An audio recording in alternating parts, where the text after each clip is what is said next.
Alors, il est 14h45. Bonjour et bienvenue à ce webinaire sur la mosaïque gestion scolaire. Je me présente, mon nom est François Gauvin. Je suis un des membres de la direction sur les services pédagogiques. Aujourd'hui, je serai avec ma collègue Hélène Deschâtelet, qui sera l'animatrice de ce webinaire. Alors, je serai également à ses côtés pour toute la partie clavardage et pour la partie des questions à la fin. Alors, je lui laisse tout de suite la parole. Je vous souhaite un bon webinaire. Merci. Merci François. Bonjour, bienvenue à tous. À la demande générale, lorsqu'on a fait le webinaire de fin d'année scolaire, vous nous avez demandé d'en préparer un pour le 30 septembre. Donc, c'est ce qui est fait. On a préparé un webinaire pour le 30 septembre et je peux vous assurer que tous les trucs que je vous ai donnés dans la fin de l'année, vous pouvez vous en servir encore cette fois-ci pour le 30 septembre, en ajustant bien sûr les filtres pour le besoin de la déclaration au lieu d'être les résultats. Donc, bienvenue à tous. On va partir le webinaire. N'oubliez pas, si vous avez des questions, vous pouvez l'écrire dans la partie publique du clavardage. Comme ça, tous les participants vont pouvoir voir vos questions. Et même si quelquefois ça gêne certaines personnes, n'inquiétez-vous pas. Je suis certaine que ça va répondre à un besoin pour tout le monde. Si vous vous posez la question, plusieurs se la posent aussi. Donc, aujourd'hui à l'horaire, on va avoir les trucs et astuces de Jade aux jeunes, FGJ. Donc, s'il y a des gens qui ont cru que c'était pour les adultes, malheureusement, ça sera une autre fois. Fait que je vous demanderai à ce moment-là, ça ne sera pas intéressant pour vous. C'est vraiment pour les jeunes. Le rappel nécessaire aux opérations requises pour la transmission de la déclaration 30 septembre, je ne fais qu'un aperçu parce qu'on ne peut pas faire une formation dans un webinaire, ce serait trop long. Par contre, je vais vous donner des trucs qui vont pouvoir vous aider. Période de questions, puis ensuite le prochain rendez-vous. Donc, n'oubliez pas que le webinaire est toujours préenregistré. Vous allez avoir accès sur la chaîne YouTube de la GRIX. C'est pour cette raison qu'on ne donne pas de documents parce que vous pouvez vous y référer quand vous allez vouloir. Le site de la GRIX, sur le site de la GRIX, visionnez tous nos webinaires de la gestion scolaire. Pourquoi? Pour simplifier les tâches à accomplir et augmenter l'efficacité. C'est pour cette raison qu'on vous prépare les webinaires. Donc, le sujet du jour, je vais parler des dates de contrôle du financement de JAB, le pourquoi qu'ils existent et comment on peut les utiliser. Les données à inclure à la déclaration. Ce ne sont pas toutes les données, mais souvent les données qui, lorsqu'on constate que les gens l'ont oublié. Donc, c'est juste un rappel. L'utilisation du dénombrement de la clientèle. Ensuite, la vérification pré-transmission, faite par école. Transmission, faite par école aussi. Afficher les rapports à récupérer au MES. C'est ce que je vous avais, excusez, j'ai dit MES, mais le MEES. C'est ce que je vous avais démontré dans celui de fin d'année scolaire. Et je vous le rappelle parce que c'est tellement utile de pouvoir les récupérer, ne pas m'en oublier. Chaque année, j'ai des appels des gens qui ont oublié de récupérer. Et donc, ils n'avaient pas vu des rejets ou ils n'avaient pas vu des choses qui sont importantes, les rapports aussi. La rétro-information opérationnelle et imprimer, exporter les chiffriers pour les écoles. Donc, la première entrée, ce serait le contrôle du financement de GPI JAD. Le pourquoi qu'on utilise le contrôle du financement, c'est simple, c'est qu'on veut pouvoir figer dans le temps les transmissions de financement pour pas que personne vienne les modifier par la suite. Anciennement, on arrêtait tout lien entre GPI et JAD. Maintenant, on n'a plus besoin de les arrêter. On a les dates de contrôle. Donc, les écoles peuvent continuer à travailler. Nous, ce qui importe, c'est qu'on mette une bonne date pour savoir qu'à ce moment-là, on va arrêter de mettre à jour le financement et on va créer ce qu'on appelle les COP, c'est-à-dire, moi, j'appellerais ça l'actuel. Donc, c'est ce qu'il y a présentement dans le GPI, mais que vous pouvez transférer dans le financement si c'est requis au financement. Le financement, ce sont les données au 30 septembre uniquement. Donc, même si l'élève s'est déplacé, ce n'est pas au 30 septembre, donc ça ne sera pas dans les données de financement. Vous pouvez retrouver les données de financement à la table organisme. La plupart des gens les connaissent. Donc, le contrôle du financement GPI JAD. Ici. J'ai indiqué ici le 1er octobre 2017, car à partir de cette date, on commence à faire les copies. Donc, si vous voulez, vous pouvez mettre le 30 septembre, mais à partir du 30 septembre matin, vous allez commencer à avoir des copies et habituellement, la signature se fait au 30 septembre. Souvent, les écoles vont donner un peu plus de temps, la commission scolaire va donner un peu plus de temps aux écoles pour pouvoir ajuster les dossiers, peut-être une semaine. Mais rien n'empêche pour vous de mettre cette date et de transférer les copies dans le financement. Vous avez une action dans JAD pour cette raison-là, de transférer les copies dans le financement directement. Les données à inclure dans la déclaration. Souvent, il y a des gens qui m'appellent quand c'est le 2e ou le 3e bilan parce que le ministère les a contactés pour leur dire qu'il leur en manque. Donc, j'ai décidé cette année de faire un rappel, ne pas oublier de vérifier. Le code postal de résidence au 30 septembre, c'est le code postal qui doit être mis à jour via une action dans JAD, c'est-à-dire vous allez dans le dossier de l'élève et vous faites l'action, je pense que c'est mise à jour du code permanent ou, du code postal. Donc, cette action-là, réinitialiser, c'est ce que je cherchais, réinitialiser le code postal de résidence. Ce n'est qu'au 30 septembre. Donc, ce n'est pas des codes postaux qui sont mis à jour tout le temps, c'est des codes postaux qui sont mis dans la fréquentation uniquement au 30 septembre. Si l'élève déménage au mois de novembre, je ne mets pas à jour la fréquentation pour changer le code postal. Le code postal reste tel quel. Donc, vous pouvez avertir les écoles qu'ils n'ont pas besoin d'aller modifier le code postal à ce moment-là. Dans GPI, vous devez passer une requête pour faire la mise à jour du code postal. Par contre, la requête ne lève pas de transaction vis-à-vis de la sentinelle. Donc, c'est soit que vous mettez à jour en lien lot ou c'est soit que vous passez l'action simultanément dans les deux programmes, dans GPI, puis dans JAD, vous faites l'action directement au lieu de la requête. Pour les services éducatifs au secondaire, ce sont les mathématiques pour l'instant. Peut-être que le ministère va ajouter plusieurs matières, mais ce sont les mathématiques en secondaire 4 et en secondaire 5. Donc, pour faire la mise à jour des services éducatifs, il faut absolument faire l'extraction en lien lot, ça ne passe pas dans la sentinelle. Et lorsque vous faites l'extraction, il faut vous assurer que la date de contrôle du financement, la première diapositive qu'on a parlé, on n'a pas passé la date. Parce qu'à partir de cette date-là, on ne fait plus la mise à jour du service éducatif. Ce sont des données qui sont requises au 30 septembre uniquement, toutes ces données-là. Donc, le service éducatif doit être mis à jour à ce moment-là. Nous, dès qu'on voit que la date n'est pas passée, on va prendre les mathématiques qui sont indiquées au cadre pédagogique et on va les inclure dans la déclaration. Les dates de contrôle, de financement GPI-JAD sont importantes. Souvent, les gens m'appellent, je ne comprends pas, mon service éducatif ne se met pas à jour. C'est parce que vous n'avez pas, la date de contrôle est dépassée. Si jamais ça vous arrive, vous appellerez au soutien, on va vous donner un truc pour pouvoir vous remettre sans avoir à modifier nos informations. Les autres informations, je parle. Les informations du transport, la même chose. Souvent, les gens vont avoir au 2e ou 3e bilan une information du ministère comme quoi qu'il lui manque déjà. Il lui manque du transport comparativement à l'an dernier. N'oubliez pas de faire la récupération de Géobus nouveau. Ce qui est important de savoir, c'est que dans Géobus, ils ont plusieurs simulations. Vérifiez avec les personnes de Géobus le nombre d'élèves qu'ils ont dans la simulation. Habituellement, ils l'appellent 30, mais ils pourraient l'appeler comme ils voudraient. Mais ça serait pour le 30 septembre. Donc, de vérifier le nombre d'élèves avec la nature du service qui serait au 30 septembre. Et il faut absolument qu'eux indiquent dans le paramètre généraux la récupération de la nature du service, la bonne simulation. Parce que quand ils partent l'année, c'est à 0,0. Et s'ils ne modifient pas ce paramètre-là, vous n'aurez jamais les données du 30 septembre. La plupart des gens le savent, sauf les nouveaux. Donc, vous pouvez confirmer avec eux, donne-moi le nombre de gens que tu as en transport, la nature du service. Et vous pouvez faire un filtre dans JAD pour voir combien d'élèves vous avez avec la nature du transport. Exemple 2.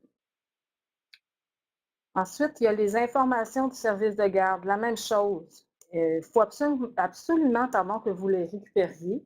soit vous les récupérez dans GPI, ça monte dans JAD, ou c'est soit vous les récupérez dans JAD. Les deux données, celle du transport et celle du service de garde, s'ils sont récupérés directement dans JAD, le transport, vous n'avez pas le choix, mais le service de garde, vous avez le choix. S'ils sont récupérés via JAD directement, les données sont sauvegardées. Un crochet qui fait que GPI pourra jamais m'écraser. D'où l'importance, je crois, de le faire. Vous pouvez faire simultanément pour le service de garde dans les deux, en JAD et dans GPI. Par contre, je pense que JAD, l'avantage que vous avez quand vous le faites dans JAD, c'est d'avoir la donnée qui est protégée. Donc, ce ne sont pas toutes les données à transmettre, mais ce sont des données qui sont habituellement oubliées. Donc, c'est pour ça que je tenais à vous en parler. Faire imprimer le dénombrement de la clientèle va vous permettre de vérifier versus GPI. On a des actions dans JAD qui fait qu'on peut se vérifier avec le ministère, la comparaison avec le ministère. Par contre, entre GPI et JAD, c'est la production qui nous permet de nous vérifier. Vous faites sortir dans JAD le dénombrement de la clientèle. Le chemin, c'est jeune, production, dénombrement de la clientèle, plus grand que 2007. Et vous allez chercher la clientèle financée, c'est-à-dire mes films qui sont dans JAD. Et ils vont vous sortir un rapport avec le nombre par école, où vous pouvez avoir toutes sortes de données qui sont aussi ajustées, comme si vous avez des cas de difficulté, si vous avez des élèves qui sont déclarés, je pense que c'est parcours, le nombre d'heures, la fréquentation, le parcours 9, c'est quelque chose de genre, pour les élèves qui dépassent l'âge, et ainsi de suite. Vous avez plusieurs paramètres que vous pouvez choisir, sont tous ici, les catégories. Donc, vous pouvez vous faire sortir ça. Et la même chose dans GPI. Dans GPI, vous allez dans Fichier, Ouvrir, Élèves, c'est imprimer les statistiques. Allez chercher les statistiques de financement. Ça va vous permettre d'avoir le pendant des deux. Si jamais il y a eu par erreur un élève, je sais pas, un élève qui a été manqué, qui n'a pas été mis à jour comme il faut dans JAD, vous allez pouvoir le découvrir assez vite avec les chiffres. Vous n'aurez pas le nom des élèves, vous allez avoir des chiffres par école, par niveau. Donc, ça peut vous aider à vous ajuster lors de la déclaration. Si vous en manque, vous pouvez envoyer la liste de ceux que vous avez déclarés, puis la personne à l'école va trouver lequel qui manque, pourquoi. Préparez vos vérifications pré-transmission, que ce soit dans GPI ou dans JAD, je vous donnerai un truc. Faites la validation avant tout. Souvent, les gens vont faire les deux en même temps. Ce qui se passe, c'est que la validation arrête. Si j'ai un élève invalide, exemple, code permanent non complet, je ne vérifie pas la fréquentation. Donc, les gens croient qu'un coup qu'ils ont corrigé, ils peuvent envoyer. Non, parce que tous ceux qui sont invalides n'ont pas été vérifiés en cohérence et ça se peut très bien qu'ils soient rejetés au ministère.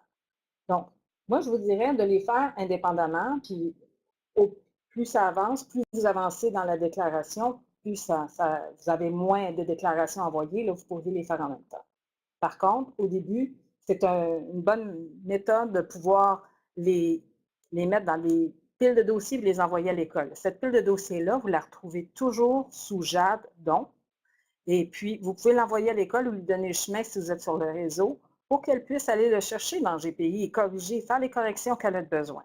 N'oubliez pas, si elle fait les corrections et la date de contrôle est passée, il va falloir que vous transfériez les codes dans la fine pour pouvoir les transmettre parce que si elle a corrigé son dossier, ça va être dans la copie. Ça ne sera pas dans le financement. Il faut absolument vous servir la même chose. La pile que vous avez faite là, vous pourriez vous en resservir pour transférer dans votre financement, faire la comparaison et transférer via la pile de dossiers. Le chemin pour faire la vérification pré-transmission, c'est dans la transmission. Ministère, Charlemagne FJJ, gestion des lots, et vous faites l'action faire la vérification pré-transmission. N'oubliez pas que quand vous faites la vérification, vous le faites aussi par genre de fréquentation. Donc, vous avez des déclarations de financement, mais ce n'est pas parce qu'on transmet au 30 septembre qu'on n'a pas des frais. Si j'ai des élèves qui font de scolarisation à domicile, c'est une frais que j'envoie. Donc, faites la vérification indépendamment selon le type de fréquentation, une déclaration fine, une déclaration de frais. Pour l'instant, vous n'en aurez pas d'autres. À la fin de l'année, vous en avez plusieurs, mais pour l'instant, vous n'avez que ces deux-là. Ensuite, l'autre truc que je vous donnerais, ce serait de transmettre par école pour la première transmission. Les personnes qui sont très habituées vont transmettre à large. C'est parfait, je veux dire, c'est une bonne manière de fonctionner aussi. Par contre, on a plusieurs rejets, il faut déceler quelle école. Quand vous le faites par école, le point positif, c'est que vous n'êtes pas obligé d'attendre que toutes les écoles soient prêtes. Vous pouvez demander, mettons exemple, l'école 1 est prête en premier, bien, je vais transmettre l'école 1. En les transmettant comme ça, je n'ai pas de problème pour pouvoir ensuite faire des piles de dossiers ou encore de faire une liste des rejets que j'ai eus du ministère pour faire corriger mes dossiers. Le chemin, ministère, Charlemagne FGJ, gestion des lots.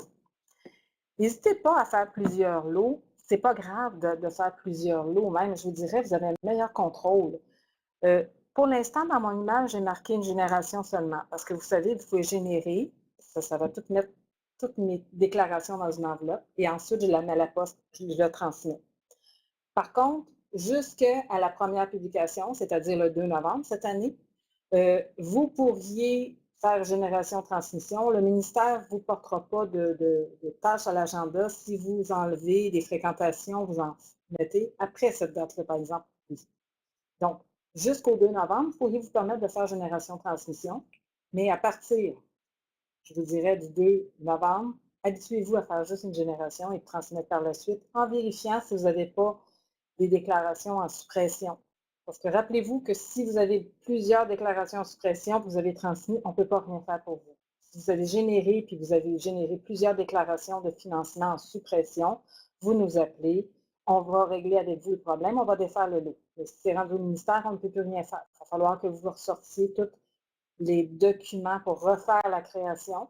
Et si vous avez des codes de difficulté, la problématique, c'est que les codes ne rentrent pas automatiquement dans la télétransmission. Il va falloir que vous alliez directement au MES pour les saisir et ça va être retardé pour l'acceptation.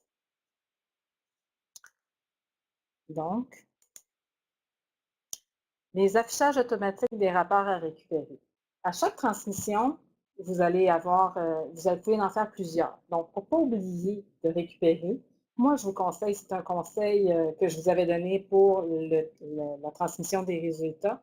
Je vous dirais que c'est la même chose vis-à-vis la transmission des déclarations. Affichez-les en partant. Comme ça, vous n'en oublierez pas. Si vous avez fait 15 transmissions, parce que vous avez 15 écoles qui étaient prêtes, eh bien, il va falloir que vous alliez sur chacune pour voir lesquelles sont là. Donc, si vous les faites afficher automatiquement, vous allez les voir en rentrant. Il y a toujours l'action dans la gestion des lots. Vous pouvez faire l'action « Afficher les rapports disponibles au mail ». C'est la même chose. Ça va vous donner la liste de tout ce qu'il y a à récupérer. Fait que vous n'oublierez pas un lot entre chaque. Je pense que c'est important. Fait que ça, c'est pour pouvoir l'ajuster, vous allez dans le menu de la gestion des privilèges et confidentialité. Et puis, vous faites uniquement mettre le crochet dans l'affichage automatique des fichiers au rapport au MES. À l'ouverture de votre JAD, vous allez les voir. Demander la rétro-information opérationnelle, c'est une bonne manière aussi de se vérifier. Pour faire un comparatif entre le MES et vous, mais surtout pour pouvoir vérifier le nombre transmis et le nombre accepté. Si vous avez fait plusieurs lots dans une même école, c'est difficile dans la gestion des lots de pouvoir tous les voir, tandis que ici, après correction, vous allez les voir. La rétro-information opérationnelle est toujours traitée le soir. Donc, peu importe à l'heure que vous allez faire la demande, si, mettons exemple, vous faites une demande de rétro à 4h15, je pense que ça termine à 5h. Si vous faites la demande à 4h15, puis vous transmettez à 4h20, la transmission va être inclue dans votre demande parce qu'ils vont traiter la demande le soir, donc tout va inclure de la journée. Pour faire la rétro, vous allez dans la gestion des requêtes d'exploitation. Pardon, je recommence ma phrase. Vous allez dans le menu ministère, Charlemagne FGJ, gestion des requêtes d'exploitation, toujours par l'année, et vous allez à choisir la déclaration seulement, parce que vous avez aussi déclaration et résultats. Soit vous les demandez sans école. Si vous mettez aucune école, vous allez récupérer toutes les écoles dans un fichier. Par contre, si vous mettez une école ou plusieurs écoles, vous allez avoir comme deux rapports par école. Si vous avez 15 écoles, ça va vous faire 30 fichiers à récupérer. Ça dépend toujours comment vous êtes installé, comment vous avez de fréquentation, d'écoles, de fréquentation dans vos écoles. Parce que je vous dirais que si vous avez un gros volume, souvent, ça peut faire un gros fichier. tout dépend de votre commission scolaire. Donc, vous n'avez pas besoin de remplir la session, puis ensuite vous mettre un titre, bien sûr. Pour les vérifier, pardon, je n'ai pas mis d'écran, mais c'est dans le menu Ministère Charlemagne-FJJ, Rétro Information opérationnelle. La rétro va vous permettre de pouvoir faire une sélection et peut-être les envoyer aux écoles pour dire voici ce que j'ai déclaré jusqu'à date pour toi, qui a été accepté, bien sûr. Lorsque vous allez faire dans la déclaration, justement, je l'ai ouvert ici, dans la déclaration, vous pouvez tous les sélectionner, les envoyer par contenu de fichier, non pas juste une liste. Vous pouvez faire une liste, lui envoyer la liste, ou vous pouvez, ici, imprimer le chiffrier qui va lui faire une liste papier, ou l'exporter le contenu du chiffrier. Et là, vous avez le choix. C'est soit que vous le mettez tout de suite en Excel. Par contre, si vous le mettez en Excel, vous n'avez pas les titres. Si vous les mettez en HTML, vous avez les titres et la personne peut l'ouvrir en Excel par la suite, qui va créer toutes ces colonnes et elle va pouvoir les filtrer et travailler au travers, les exploiter à son choix. Donc, vous allez dans le menu Ministère, Charlemagne-FJJ, Rétro-information opérationnelle. Vous pouvez faire des filtres aussi dans cette déclaration-là, mais exemple par école, pour l'envoyer à une seule école, faites le filtre par école.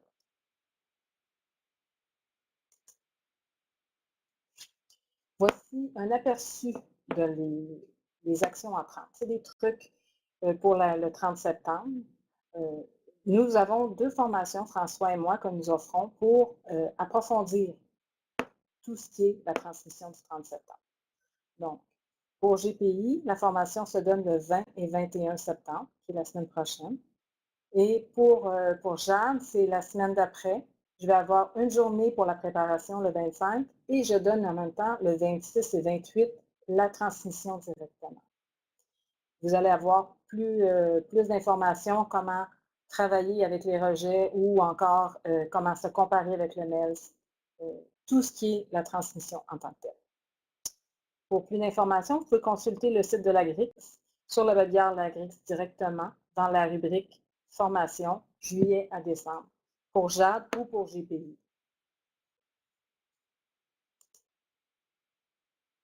Notre prochain rendez-vous sera le 2 octobre. On n'a pas le sujet encore. C'est ça, le sujet n'est pas encore déterminé. Par contre, on va vous donner un autre rendez-vous et à ce point, je pourrais vous dire, premièrement, si vous avez des questions sur ce qu'on vient de parler. Jusqu'à présent, je regarde, là, il n'y a pas de questions. Approche-toi. Il y avait Mme Leblanc qui, elle, se demandait par rapport à la date de contrôle. Oui. 29 septembre ou 2 octobre? OK. Pourquoi le 2? Pourquoi qu'on sauterait le 1er octobre? Dans le fond, vous pourriez mettre même le 30 septembre. Le 30 septembre est une date pivot, sauf que vos copies vont commencer à cette date-là. Si vous commencez la copie à cette date-là, puis qu'il y a des données qui rentrent jusqu'au 30 au soir, vous allez être obligé de faire la production, de transférer la cote dans la firme. C'est pour ça que dans mon image, j'ai marqué le 1er octobre. Par contre, il y a plusieurs commissions scolaires qui vont donner jusqu'à une semaine au secrétaire pour entrer toutes les données. Et des fois, ils vont faire juste la date de contrôle au 7. Par contre, il faut s'assurer que cette date de contrôle-là n'est pas par école. C'est pour la commission scolaire au complet. Donc, si vous mettez une date, il faut vous assurer que tout le monde est prêt pour cette date-là ou que plutôt, il n'y a pas des données qui vont être mises à jour pour après le 30 septembre, dans ces dates-là. Donc, c'est soit que vous le mettez au 30 ou au 1er octobre, vous faites la production de transférés par école qui ne sont pas prêtes, puis celles qui sont prêtes, bien, vous ne touchez pas au financement parce que vous allez commencer à transférer. Est-ce que ça répond à votre questionnement? On va lui donner la chance de répondre. Mais on a une autre question entre-temps. Mme Guylaine Jean, elle se demandait par rapport à GPI, elle ne trouvait pas l'impression des statistiques. Mme Jean, dans GPI, fichier, ouvrir, élèves, imprimer, là, vous allez avoir statistiques sur la clientèle. Donc, si vous ne l'avez pas, ça voudrait dire que les droits au niveau de votre profil application, vous n'avez pas les droits. Il va falloir demander au service informatique de changer de profil. Mais c'est effectivement, c'est pas marqué dénombrement, mais c'est marqué statistique de la clientèle. Alors, pouce en l'air, parfait, Madame Jean, vous l'avez trouvé. Et puis, Madame Leblanc aussi, ça a répondu ça a répondu à sa question. Est-ce qu'on a d'autres questions? Pas à l'heure actuelle. Hélène, tu parlais des formations. Les formations n'ont pas encore été annoncées sous forme de communiqué. C'est un peu notre erreur. Je vous dirais que l'année scolaire est débutée pour tout le monde.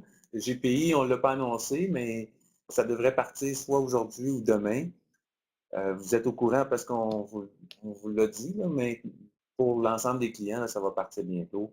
Il y aura aussi de la formation sur GPI, l'évaluation qui va se donner au début du mois d'octobre. Donc, dans le même babillard, si vous allez dans le projet GPI Évaluation, vous allez voir qu'il y a des formations de disponibles.